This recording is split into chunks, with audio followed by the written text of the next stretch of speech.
reality. I'm the guy who brings you the what do you call it, the sponsorship, not teaching me how to play the sponsorship. Okay, so just don't start off with any items for this. Just get a tango so that we don't harass Sub too much to the point where he's gonna die. Okay. I'll buy the carrier. So, alright, let me know when you're ready. Yeah, go ahead. Go ahead, start it. Are you recording? Yeah, go ahead. Okay, alright. So, the way this works is every creep has what's called an aggro cooldown timer. The way you draw aggro from creeps in lane is you attack an enemy hero anywhere on the map. If you're within 500 range of the creeps, they will immediately come to you and start attacking you. That's called drawing aggro. So the way what you want to do is you want to stand just outside of 500 range of the creeps and draw the aggro so that no creeps draw to you, but your aggro timer goes on cooldown.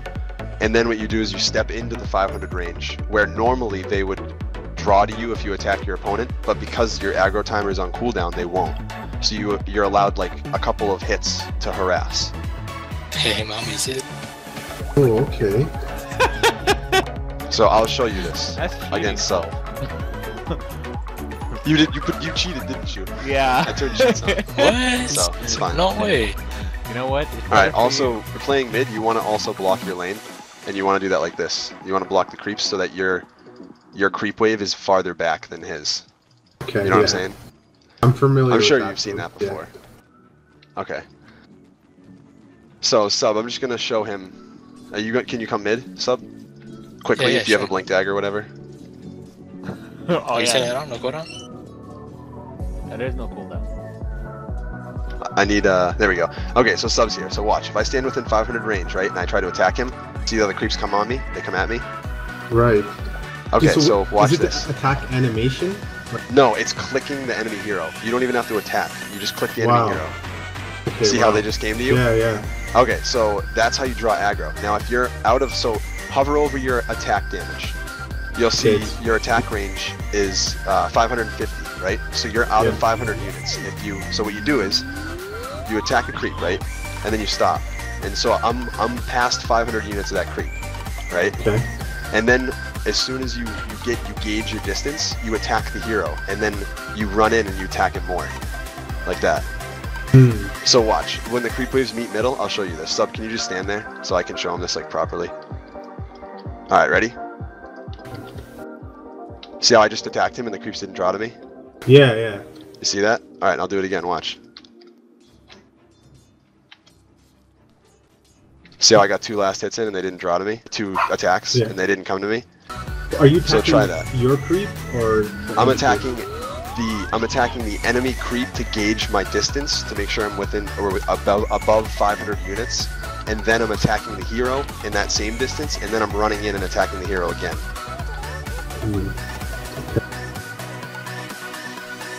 Yeah, so you stand back, gauge your distance against the creeps, right? You want to be over 500 range. So go as far back as you possibly can. Okay, okay. And then as soon as you'll run forward, and then as soon as you start to attack, press S to stop the animation. User joined your channel. You know what I'm saying? Okay. So your maximum range of your hero. So run back, and then yep, now there you go. Now attack Sub, and then run in and attack him again. What? Oh fuck! It's still. Let me try to stand. You got to do it within a 5-second period, so you might want to stand like this. You know what I mean? Because Sub's the way he's positioned right now. He's kind of far Right. away, so it takes you a couple seconds User to get in. left your channel.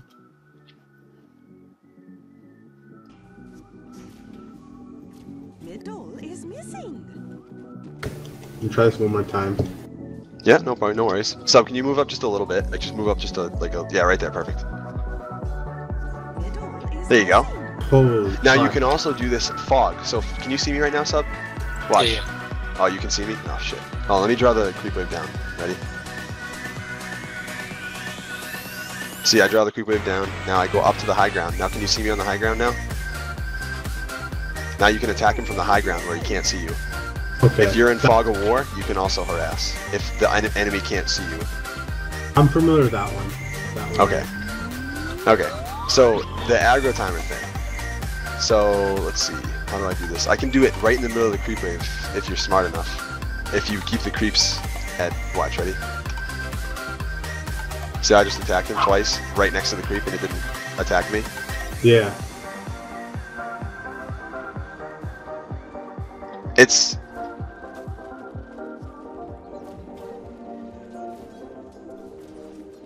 difficult at first once you get the hang of it and you learn like exactly the distance and you learn how to gauge like the aggro timer. You can do it and you won't draw aggro at all. Another thing you can do is if you're supporting in a lane and creeps start to attack you and you're like gonna die, oh my god, and you're like gonna die or whatever, you can attack your friendly creep to get rid of the aggro, so they'll stop attacking you if there's another creep nearby. Ooh. Which is a really good thing for support. This is how supports harass in lane without eating a crap load of damage. Wow. Because if you notice, they get right up in there and they harass, and the creeps don't do anything to them. Yeah, I've been trying to do that, but like the fucking range. And then you try to do it, and you're like, what the fuck? I'm eating all this damage. Like, why am I taking so much damage from creeps? Well, that's why. Because you have to know the cooldown timer exists. Right. It's a more like difficult mechanic, but once you get the hang of it, it's so helpful. Alright, so another thing we're gonna do. I'm gonna show you how tower aggro works. So tower aggro prioritizes targets in, I think, 5 different ways. I think number 1 is when a target is attacking the tower, it automatically attacks the target attacking the tower closest to it. So if you're right next to a tower and your creep wave is attacking the tower and you're attacking the tower, it will attack your creep wave before it attacks you because you're farther away.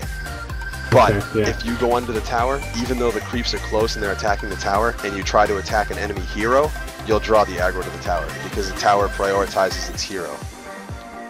So it will protect its hero. Yeah, pull it in. Wait, say that again?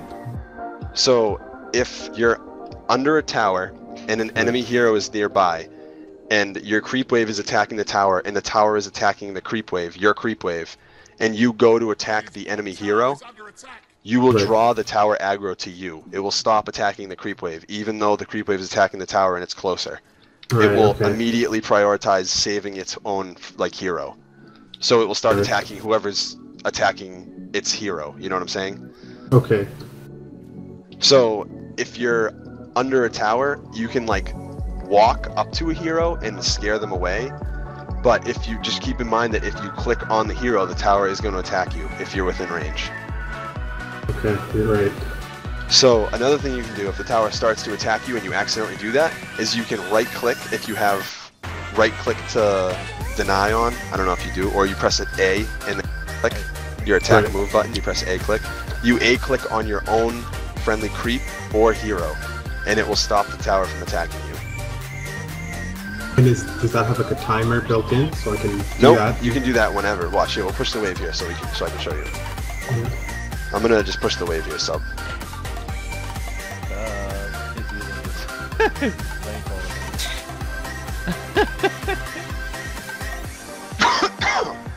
Excuse me. Sub, can you stand under the tower?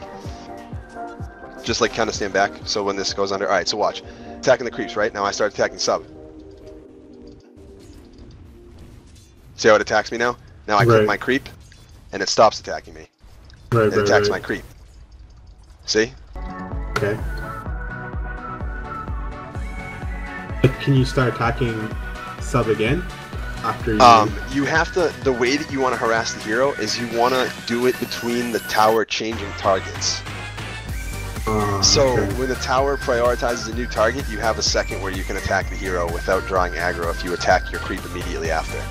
Because the tower's attack time is so slow, it takes the tower a while to attack, that you have enough time to get in harass. Like if you attack sub and then immediately attack your creep, the tower won't have time to even get a shot on you. It'll just switch targets immediately. Wow, okay.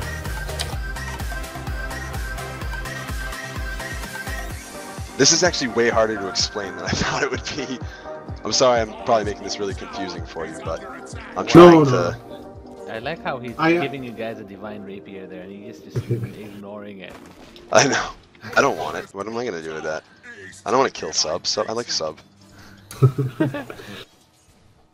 Here, you can have one of these, sub. Okay. So another thing you can do in lane, if you want to play mid, right? Well, I don't really care. I'll play anything. Alright, so I showed you the aggro stuff. Now this is far more advanced. This is really hard to do. I'm still kind of practicing with this. So, okay. When you're laning with a ranged hero, right? You try to time your projectile to a point where it lands right after your friendly creeps do damage to it, so you get the last hit, right? Right. So you got to keep in mind your opponent's doing this. Your opponent's doing the same thing, right? Right. So if your opponent's trying to time it, what you can do is you can draw the creep aggro of the enemy like units or the enemy creeps, so that they don't attack the creep that your enemy's trying to time. So what ends up happening is your enemy throws a projectile, mistimes it, yeah. and then it doesn't get the last hit, and you deny. Ooh. Do you know what I'm saying? Oh yeah, I do understand what you're saying. It's really, really hard to do in a game. That's why like Dendi is so friggin' good at laning, because he's like the king of that shit. The king of what? The king of like drawing aggro to deny. That's why Dendi gets fucking like 40 denies and like 30 last hits every game. Because he's so good at like making sure that he gets the denies by drawing the aggro right before the enemy unit uses his attack. So that the enemy unit just hits it and it leaves it with like 20 HP, and then he denies. Wow. You can't do that with melee heroes because they can just immediately attack. You know what I mean? Right, right. Like you can kind of do it a little bit if the enemy's like not smart and will cancel their animation. And won't cancel their animation, but you're playing against a range hero, it's super easy to do. You just get right up in the creep wave, like watch this, our friendly creep. Oh, sub, I can't see you. There we go. Alright, so watch our friendly creep. It'll get to a point where it almost dies, and then I'll draw the aggro and I'll get the deny. Oh, whoops, I didn't do it right. Middle is missing. Let me see if I can do it with this one. Denied. See how the creep started attacking me? Those projectiles went at me instead. Yeah.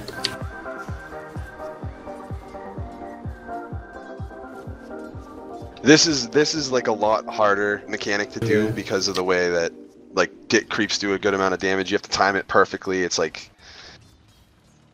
but the harassing and lane thing is extremely useful, especially for mid. If you can catch your enemy in the early game with a couple of like hits on him, you can change the lane for yourself like so quick. Right, right. If you start harassing him right out the gate, he's not expecting it. He's trying to get last hits, and you're just laying down like damage on him. He's just at a point where he can't do anything and he has to back up, and then you can just free farm. Oh, yeah, but that's definitely useful. I need to like practice. That's something I gotta just practice. Yeah, it's really, really hard, dude. Yeah. But I know all the mechanics. I'm still not the best at them. Like I use the harassing thing when I play support all the time now. Like it's so useful, dude. Like you just keep the offlaner out of the lane for the whole game. Like if you're good about it. Like, okay, let me get this straight. So, I want to attack the creep, then lay in 2 auto attacks, then attack the creep again, lay in 2 auto attacks. You want to attack. You want to stay within. You want to stay out of 500 range of the closest creep. Whatever enemy creeps are within 500 range will draw aggro to you as soon as you attack sub. Right. So you stay. You use my attack distance is 600, so I have a little leeway with it. But you use your range as a gauge.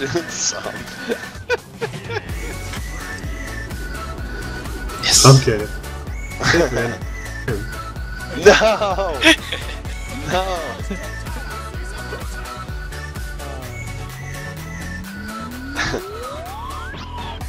Okay, I was trying to kill you with an auto attack. Where you at? There's also Here's another question.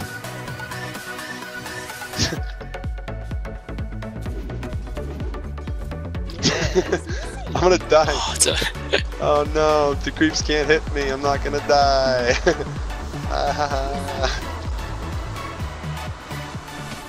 I got another question. No. What? Yeah, what's up? So, when you guys are playing, are you guys always running? Do you guys ever run like dual lanes? Or is it always Sure. just tri-lanes? Okay. It depends on what you want to do. Like, some dual lanes are good because you can get the most out of, like, if you have an offlaner that's not really going to get farm, you can get your offlaner farm with a dual lane. Okay. You know what I'm saying? Like, depends on the lineup. Like, if you want to prioritize, like, more farm on 2 different heroes, like, you can do dual lanes. But if you want to guarantee your supports get farm levels and your carry gets farm and levels and kills, probably, then you go tri-lane. If you go aggressive tri-lane, that means you're trying to actively shut down their carry. Alright, means you're being a fucking nerd is what it means. Okay, so say there's 2 people bottom on our team, and then they have 1 off laner, which is, let's say, okay, whatever, it could be Puck. Okay. Now, I'm the support, and I got a carry, we're running a dual lane. Should I be pulling, or should I be harassing this guy out of the lane? Who's your carry? Okay, let's just say I have like a It's so situational, I can't tell you unless you tell me what those are and like... Okay. Like, it depends. That's where you kind of got to learn the game in order to gauge. Like, if you have a safe lane carry, like say Slark. Okay. Slark, perfect example. Slark can solo a lane by himself, no problem. Right. Like Clinks, you can leave Clinks alone. He's gonna get farm. He's gonna harass. He's gonna do everything he needs to do in the lane. Same thing with a Slark. Right. So in that case, you can pull. Also, just melee carries that struggle. Yeah, and if you have like an anti-mage and he's going up against the Puck, like you gotta have to help him. Like, okay, you know, there's not much that an anti-mage can really do to get farm and not die. Like, right. So, another thing too is when you ult, you want to try and like pulling allows you to set your carry up for a kill in the offlaner. Because if the offlaner's smart, he'll back up in the circumstance of you pulling. But if the offlaner's dumb, he might try and come in and see what's going on and get some last hits or whatever. In which case, you can turn on him and kill him. User joined your channel. The only other problem with that is in pubs, your carry's probably going to try to be last hitting under the tower. So you have to be wary of getting caught out pulling by an offlaner. Because the offlaner's going to outlevel you if you're supporting. And if you are trying to get farm off of camps and pulling, and your carry's trying to last hit under the tower, there's no way you guys are going to be able to group up. Right, yeah. That's... You know what I'm saying? Okay. Which is why safe lane tri-lanes are ridiculously good, because you have that one extra support that can stall and keep the zone out the enemy. Yeah. And potentially even get a kill if you have enough stun or CC or whatever. Solid. That's why you don't really see like good professionals do dual lanes. Right. They do sometimes, but usually the dual lane is a support babysitting. Right. You don't typically want to pull in a dual lane just because you end up screwing yourself. Power takes damage, you end up getting killed. I mean, you can. I was just trying to explain to him how you can get trying to pull in a dual lane and die. Yo, why you walk? What's that? I was asking why you walked to the stuff. User joined your channel. In that case, can you also... there's the part where you can aggro the creeps closer to your tower. User left your channel. Wait, what? On melee, they have I don't remember what it's called, but you can always, if you are your creeps are moving way too ahead and you're trying to pull them back to your tower. Oh yeah, that's drawing aggro. You just attack the enemy hero and then pull the wave to you. That's how melees get last hits in lane. You just draw the aggro to yourself right when the creep's about to die. You swing and kill it, so it comes to you and then you kill it so that you can't get harassed. That's just all part of the aggro tricks. Oh yeah, I understand about like keeping like the lane not pushed and I know how to keep it. I forgot what it's called, static or whatever. Yeah, keeping it even. Yeah. Yeah, you want to always try and start dying to keep the lane back. As soon as the creeps get to half HP, if you're a carry, you want to keep the lane at just out of range of your tower. Right. Alright, that's good. Learn something new, man. I appreciate it. Yeah, just practice those mechanics, dude, and you'll be a next level Dota player by next thing you know. Have you played Han? Have I played Han? Yeah. I've been playing Dota 1. I played Dota 1. Oh, okay. I never got into Han. I've been playing Dota for like 9 years. User wow. joined your channel. Okie dokie, so now that is the end of our session.